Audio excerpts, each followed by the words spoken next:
예수님. 여러분들, 바람 중에서 제일 센 바람이 무슨 바람이죠? 예? 뭐요? 태풍? 치맛바람. 치맛바람이라는 말이 왜 생긴 거예요? 치맛바람은 지금도 있었고 옛날에도 있었어요. 치맛바람은 그거죠. 자기 자식 잘 봐달라고 선생님한테 가서, 그죠? 반장 좀 되게 해달라고. 우리 아이 눈이 나쁘니까 맨 앞줄에 좀 한가운데 앉게 해달라고. 치맛바람이, 하긴 뭐 내가 국민학교 다닐 때 치맛바람이 있었던 것 같아요. 그래서 지금 생각해 보면은 몇 학년 때인지, 그때 내가 난 반장을 계속 했는데 우리 어머니는 한 번도 안 와보셨어. 그 선생님들이 반장 아니면은 반장 부모님이 그래도 뭐 때 되면 뭐라도 챙겨서 갖고 오고 막 그래야 되는데, 우리 엄마는 고지시켜가지고 절대. 그런데 오히려 자식이 다니는 학교에 엄마가 자꾸 나타나는 그런 해가 된다, 뭐 그런 그 교육 철학이 있으셨어요. 그래서 선생님들한테 내가 괜히 미움을 많이 받았어. 엄마 나타난다, 엄마가 돈 봉투 안 갖고 온다, 선생 생일날 명절 때 안 챙겨준다고. 아무튼 바람 중에서 제일 센 바람이 치맛바람이에요. 바지바람이라고 있는 거 아세요? 치맛바람이 더 세요. 성서에 나오는 최초의 치맛바람이 오늘 얘기 나와요. 그죠? 성경에 처음으로 치맛바람을 일으키는 한 여인이 오늘 드디어 등장해요. 누구예요? 남편의 이름은 제베데오고 아들은 야고보와 요한.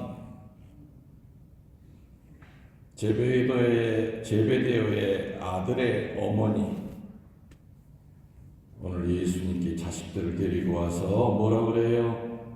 주님의 나라가 서면 저의 두 아들은, 큰 아들은 오른쪽에, 작은 아들은 왼쪽에 서게 해 주십시오. 세울 거라고 대답해 주십시오. 이건 치맛바람이 아니라 협박을 하고 있어. 조금 기억해 주시면 안 되겠습니까가 아니에요. 그렇게 쓸 거라고 당신 입으로 지금 아주 확실하게 도장을 찍어 달라 이거예요. 오늘 표현이 그렇죠. 대답해 달래요. 대답해 달래요. 그러자 예수님은 뭐라고 그러니까, 마시게 될 잔을 마실 수 있느냐. 신약에 나오는 최초의 치맛바람의 주인공, 예수님에게 치맛바람을 일으키면서 아들 둘을 출세시켜 보려 했던 이 여인의 이름이 뭔지 압니까 여러분들? 아세요? 살로메. 마르코복음 15장 40절에 나옵니다. 살로메라고. 이 여인은 예수님이 돌아가실 때 성모님과 같이 있던 여인 중에 하나예요. 제베데오의 부인이 바로 살로메. 이 살로메가 생각하는 예수님의 그 왕국은 뭐였을까? 일단 아무튼 내 아들이 출세하려면 이 로마 식민지로부터 당신이 해방을 시켜줘야 돼. 그리고 난 다음에 유대인들이 이 세상을 지배하게 될 때 다시 말하면 당신의 나라가 설 때 그 당신의 나라는 하늘나라가 아니라 이 지상의 나라예요. 그러니까 아무튼 당신의 그 어마어마한 힘으로 우리 민족을 해방시켜줘야만, 해방되면은 그리고 나라를 만들 거 아닙니까? 그러면 여러 가지 관리들이 필요할 텐데, 그러니까 미리 지금 청탁을 하는 거예요. 당신의 나라가 쓰면. 그때 다른 제자들이 그거를 들었어요? 못 들었어요? 그 말을 듣고 요즘 나온 복음은 불쾌해 한다고 되어 있지만 그 전 공동 번역은 분개해 했다고 말해요. 분개한 거예요. 제자들은 그때까지도 12명은요 야고보와 요한만이 아니라 다른 10제자들도 생각은 똑같았어요. 나중에 우리 주님이, 우리 스승님이 내가 쫓아다녔던 공들이고 있는 이분이 왕자리에 올라가서 대왕이 되시면 자기 나름대로 다 속셈이 있었어. 그런데 보니까 세상에 주제도 저 둘 애미가 와가지고 뭐라고 로비하면서 왼쪽 오른쪽이면 얼마나 큰 자리예요 하고 있으니까는 화가 분개하고 있는 거죠.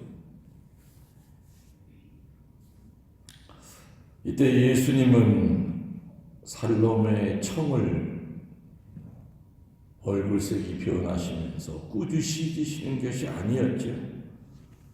꾸짖으시기보다는 그녀가 원하는 것이 진정 무엇을 뜻하는지 이해시키시려고 애를 쓰시는 모습이 나와요.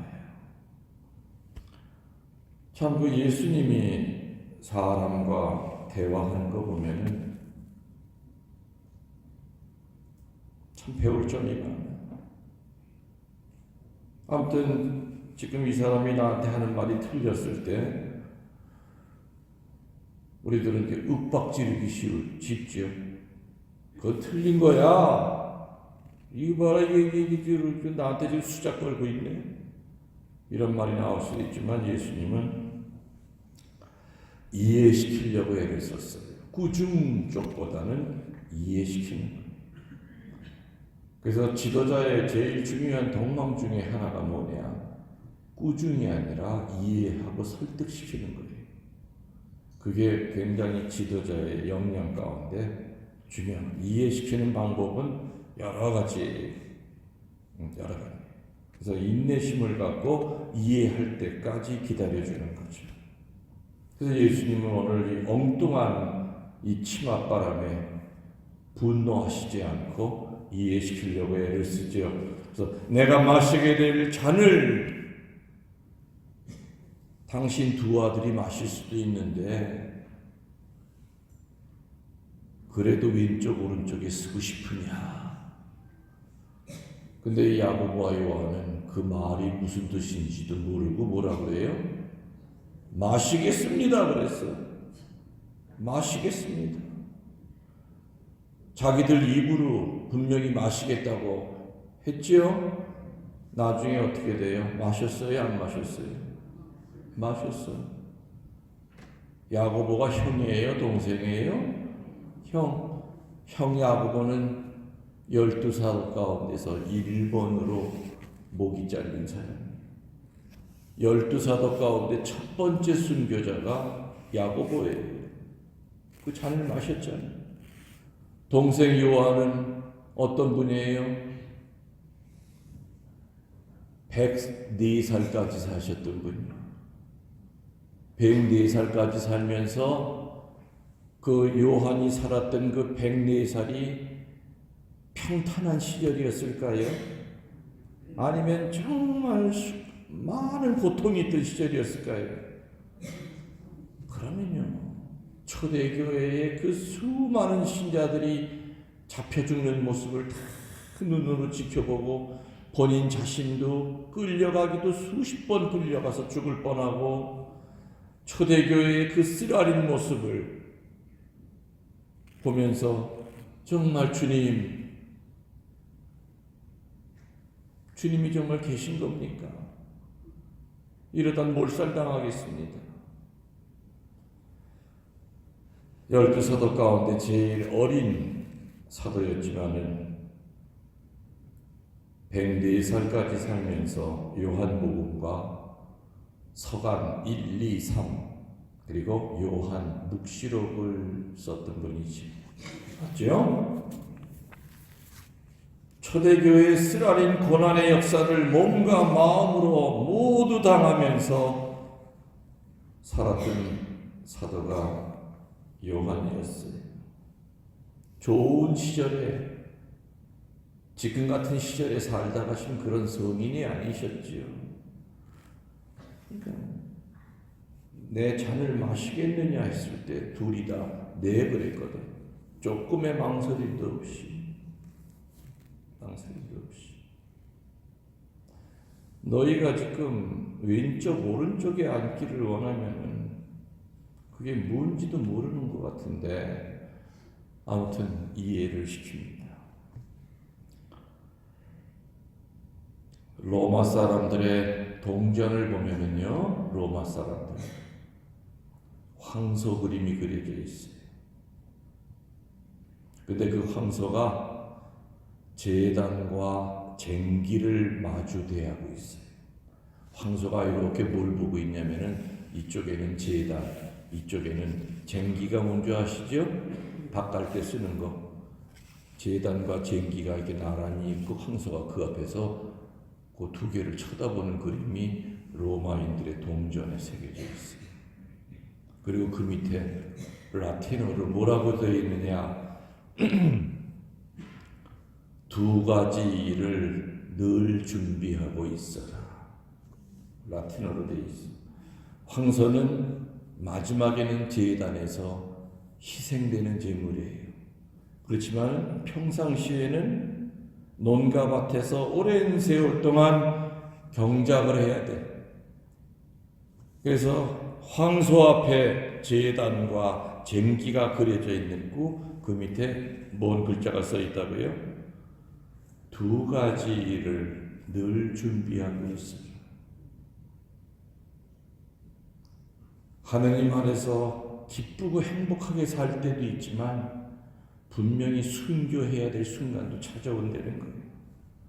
순교라고 하는 것은 목이 잘리는 것만이 순교가 아니죠. 영적 순교, 정말 힘들고 괴로운 영적 순교의 순간이 찾아올 것이다. 두 가지 일을 늘 준비하고 있어요. 야고보와 요한 또 그 어머니 제베데오 또 다른 열제자는 오로지 한 가지만 생각하고 있었어요. 이 세상의 권력, 이 세상에서 저분이 왕이 될 때 행복하게 사는 것만 생각하고 있었어요. 행복하게 사는 것. 매일매일의 성실한 삶을 통하여 기쁨을 맛보기도 해야 되겠지만 동시에 여러 가지 방법으로 하느님을 증거해야 되는 그 순간에 순교의 고통도 반드시 각오해야 된다. 그럴 뜻일 겁니다. 그래서 오늘 예수님은 그 유명한 말씀으로 끝을 맺으시죠. 뭐라고 해요? 으뜸 가는 사람이 되려면 어떻게 된다고 했어요? 섬김을 받는 사람이 되어야 돼요? 아니면 섬기는 사람이 되어야 된다고 했어요? 그렇죠. 여러분들도 살면서 어떻습니까? 누구를 위해서 이렇게 봉사할 때 행복합니까? 아니면 누구의 봉사를 받을 때 행복합니까?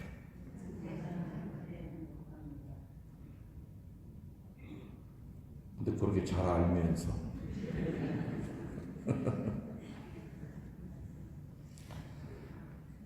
세상에서 으뜸이라고 하는 사람들, 위대한 사람이라고 여기는 그런 사람들이 그 기준이 뭐예요? 저분은 정말 위대한 분이야, 저분은 최고야 하는 그런 분들의 그 기준, 그런 소리를 들을 수 있는 기준이 뭐예요? 권력. 손가락 하나 가지고 이리 와, 저리 와, 이리 와, 저리 와, 이럴 수 있는 그 힘, 타인을 지배하는 능력, 명령 한마디로 다른 사람을 마음대로 움직일 수 있는 거, 손짓 하나로 사람들의 생명을 좌지우지하는 거, 그런 사람이 위대한 사람이에요? 아니죠? 그럼 어떤 사람이에요? 오늘 예수님이 제시하는 위대하고 으뜸 가는 사람의 그 기준이 뭐예요? 봉사, 섬기는 것을 다른 말로 봉사라고 그러죠? 봉사. 섬김을 받는 자가 아니라 섬기는 자들이 으뜸이다. 그리고 위대한 사람이다. 근데 이 봉사도 보면은요, 상황에 따라서 많이 달라져요. 장작을 팰 때 말이죠. 예를 들어서 장작 팬다고 그러죠. 장작을 팰 때 매에 못 이겨서 억지로 장작을 팬다면 그거는 노예예요. 똑같이 장작을 팰 때 품삯을 받고 장작을 팬다면 그거는 노동이에요. 맞죠? 장작을 팰 때 운동 삼아 장작을 팬다면 말 그대로 그거는 운동이에요. 그런데 똑같이 장작을 패더라도 힘이 없는 독거 노인을 도와서 헌신적으로 장작을 패 주었다면 그거는 노동도 아니고 운동도 아니고 노예 생활도 아니고 그때 가서야 비로소 뭐라고 불러요? 봉사라고 불러요. 이웃을 사랑하는 행위이기 때문에 돈 받고 패는 것도 아니고 누군가의 그 매 때문에 장작을 패는 것도 아니고 운동 삼아서 패는 게 아니죠. 같은 장작을 패더라도 우리의 지향이 어느 쪽에 있느냐. 여러분들이 성당에서 봉사하시더라도 어떤 마음으로 봉사하느냐에 따라서 신부님 눈치 보고 그냥 빨리 눈도장이나 찍으려고 하는 그건 봉사가 아니죠? 아니에요. 정말 사랑에 차서 헌신적으로 그게 봉사예요. 그래서 말이죠. 봉사는 아무나 할 수 있는 게 아니에요. 어른이 된 사람만 할 수 있어요. 다른 말로 성숙한 사람만이 올바른 봉사를 할 수 있어요. 성숙한 사람만이. 여러분들 가정에서 어린이들에게 누가 봉사하죠? 집에서 이 꼬마들한테 누가 봉사해요? 부모가 봉사하잖아요. 부모가 봉사한다고 해서 그 어린애보다 힘이 딸리거나 모자라기 때문에 어린한테 봉사하는 게 아니죠. 아이들보다 힘이 부족하기 때문에 애들을 돌봐주는 게 아니에요. 예수님이 왜 발을 씻겨주셨어요? 그분이 제자들보다 못났기 때문에 제자들의 발 씻겨준 거 아니죠? 그래서 봉사는 어른만 할 수 있어요. 미성숙한 사람은 봉사를 못해요. 그리고 미성숙한 사람이 봉사라고 해도 항상 늘 결과를 보면은 아름답지가 않아요. 꼭 하고 난 다음에도 분란을 일으키고 하는 과정에서도 싸움이 일어나고 상처를 주고받고 그리고 봉사하고 난 다음에도 유세를 떨어. 나 좀 알아달라고. 내가 이렇게 힘들게 봉사하고 있다고. 왼손이 하는 거 오른손이 모르게 하는 것은 미성숙한 사람은 절대 그 삶을 못 살아요. 성숙한 사람들은 아무도 몰라도 힘든 표시 안 내거든. 집에 가서는 문 열고 들어가면서 끙끙거리고 쓰러질지언정 봉사하고 난 다음에 나에게 봉사했어 티 안 내요. 성숙한 사람들은.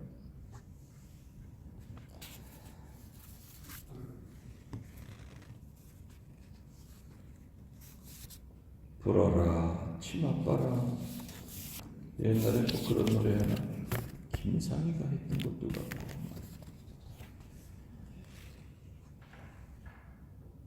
야고보와 요한을 예수님 오른쪽 왼쪽에 앉히고 그 자리에 올라가려고 하는 이런 마음, 좋게 생각하면 예수님이 옆에 있고 싶은 마음이라고 좋게 해석하면 그러겠지만은 아무튼 으뜸이 되고자 하는 자는 섬김을 받는 자가 아니라 섬겨야 되는 사람이다. 그리고 황소 동전 밑에 언제든지 두 가지의 일을 할 준비를 하고 있어라. 이 세상의 기쁨도 중요하지만 동시에 순교할 때가 언제든지 찾아올 수 있다는 것도 늘 깨어서 경계하라. 으뜸이 되어 봉사하는 사람은 성숙한 사람만이 가능하다. 기쁘게 살고 기도하는 사람만이 가능하다. 우리는 죽을 때까지 예수님의 이 말씀대로 봉사하고 살아야 되죠. 나중에는 몸 봉사는 못하더라도 기도 봉사할 수 있잖아요. 그죠? 그것도 얼마나 큰 봉사인데 기도 봉사. 그리고 정말 몸으로 봉사하는 사람한테 가서 말로 훌륭해. 등 한번 두둥겨주는 것도 큰 봉사예요. 맞죠? 봉사예요. 사람들은요, 깨끗하게 누군가가 봉사해 놓은 자리에 가서 앉기는 좋아해요. 근데 잔디밭이 이렇게 항상 깨끗하게 하는 거를 누가 이렇게 해놨을까는 생각 안 해요.